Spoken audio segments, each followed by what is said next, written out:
Over the years, I've been to lots of events and parties and situations and people that ask me, Wade, without going into too much psychology, just give me the bare bones. Give me a quick answer on how to deal with people that are difficult.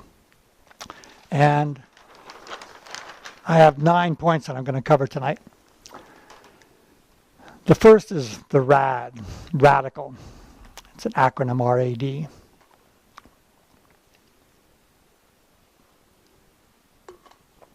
I was in a client's office one time, and I was giving some counseling. He'd called me in for his office, and his secretary comes in around the corner and says, "Your ex is on line 2. Punches the phone. He's about to pick up the phone. He's got this grimace on his face. His shoulders are bunched up, and he's about ready to curse and swear. Whoa, stop. Hang on a sec. I reviewed with him this R.A.D. The R stands, when you find yourself in a difficult situation, this is a quick fix. It's a 10-second fix. It'll take me a minute to explain, but it's a quick fix. The R stands for relax.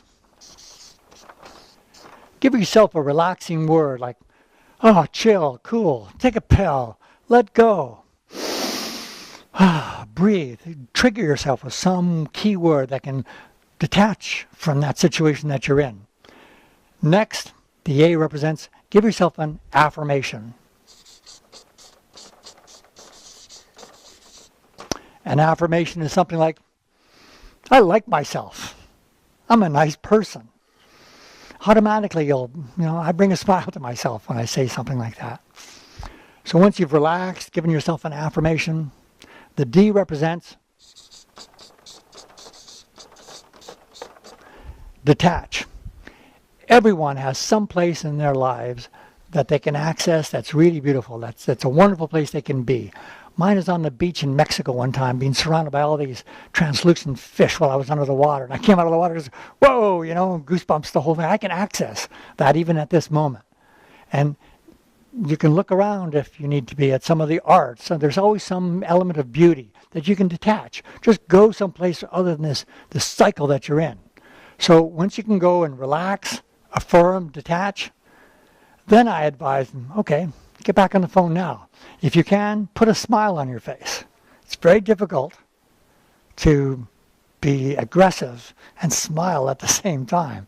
If you can follow this method, take a deep breath, smile, pick up the phone, talk to that person, even if it's around the corner for a moment, the likelihood of your successful resolution to whatever the challenge is much more likely than if you go, crap. It's common sense. So the next insight, particularly when I was teaching anger management classes, for many individuals was understanding the emotional curve. Nature in her wisdom has provided us with a physiological system so that as we get angrier, that's represented, this is an emotional curve. It represents most any emotion. As we get angrier, our intelligence goes down proportionately. I have one scenario I can share. This line in the middle represents our homeostatic selves, our personality on any given day. It's kind of up and down in the middle of the day. And as you get angrier, your intelligence goes down. If you're about to, you see your child being mauled by an animal, you don't go call 911. You don't go look for a weapon. You charge, you react. And this is what nature has us built into our systems. So I had a client one time who attended one of my class. She was a woman about 35 years of age, a couple of kids. And she recalls the event that brought her to my class. In the morning, the day before, she had just had her nails done and toenails done. She was going to a big soiree in a couple of days and spent a lot of money on, I know she was wearing a dress that matched all this. It was quite together. She broke her nail.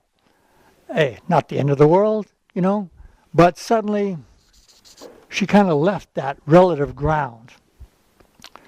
She goes outside to her car about an hour later from work, and there's a parking ticket on her car. That's the third one she's got this month. This guy must be hanging around the corner just waiting for me. I'm sure it hasn't been 5 minutes and I've got another parking ticket. Again, not the end of the world. However, her anger level is starting to rise. So she's going to get her kids later in the afternoon. And during the course of the day, she'd been having coffee. She hadn't eaten very well that day. She was rushed and a whole bunch of things going on. So she's with her kids, and she's driving down the highway to the aquatic center to bring her kids to the swim class. She's driving down the road. Whoa, a big truck almost runs her over, cuts her off, almost goes into the ditch. She's cursing, where's the cop when you need him? That guy shouldn't have deserve a license. She's really, really getting upset, you know. Family was threatened. So now her emotional curve is up here. Now comes the event that brings her to my class. She's sitting in the parking lot in her car, and she's waiting for the kids to come out of the aquatic class. She's going through her mail that she'd picked up, opens one of the mails, and it's a disconnection notice for electricity in 3 days because the bill hasn't been paid, and she's divorced from her husband. It's her husband's responsibility to pay the bill. He hasn't paid it. Just at that moment, big SUV, another mother coming in, comes in, parks right behind her, boom, bangs on her bumper. Just a little tap, but, you know, just nudges her a little. She opens the door, comes out, slams on the woman's door, kicks it, and what do you think you do? Don't you know how to drive? The woman inside the SUV calls 911. I'm being attacked by a crazy woman. My client could not remember the events. What happens as you go angrier and angrier, your intelligence goes to the point where you can't recall. I've dealt with a lot of men in that situation too, in fights. I can't even remember what the trigger was. They just get so emotional. The reason why we do know what happened was her kids were coming down the stairs of the aquatic center just as this event was happening, and they retold the story to their mom. And she couldn't remember. She just blanked out because she got so angry. So understanding this for a lot of my clients was a big insight. If you're dealing with somebody who's really emotional, really excited for whatever reason, not just anger, just really emotional, don't try and ask them to think. Think about what you're saying. Don't you realize what you're doing? You're not going to get anywhere this way. That it falls on deaf ears when you have someone with so much emotion. So bear that in mind, not only with the people you're dealing with. When you find yourself in a really emotional state, don't go try to solve a problem. You know, relax, affirm, detach, go someplace else before you solve this problem. This is a big insight for a lot of my clients.